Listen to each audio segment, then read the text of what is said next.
In this video, I'm going to show you exactly how to share a Figma file step by step so you can send your design to teammates, clients, or anyone else without getting confused. Whether you want someone to view your work or collaborate on it with editing access, Figma makes the process really simple once you know where to click.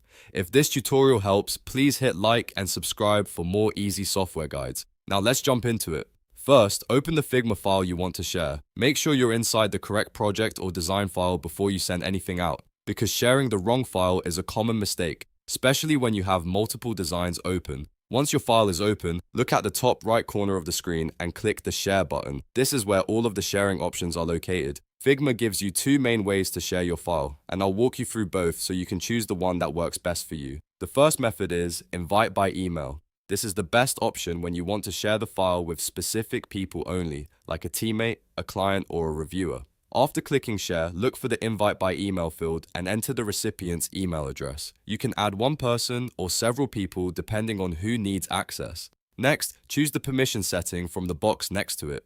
Figma usually gives you options like can edit or can view. If the person needs to make changes to the design, choose can edit. If they only need to review or comment on the file, choose can view. Picking the right permission is important because it controls exactly what the other person can do inside the file. After that, send the invite and the person will receive access directly through their email. The second method is share via link. This is the easiest way to let people open the file without entering emails one by one.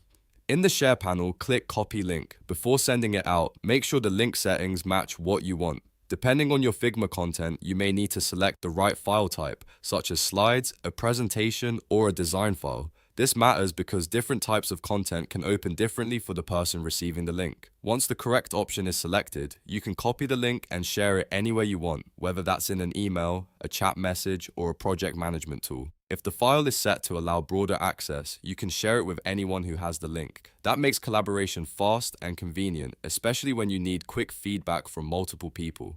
Just remember to double check your permissions before sharing so you stay in control of who can view or edit your work. And that's it.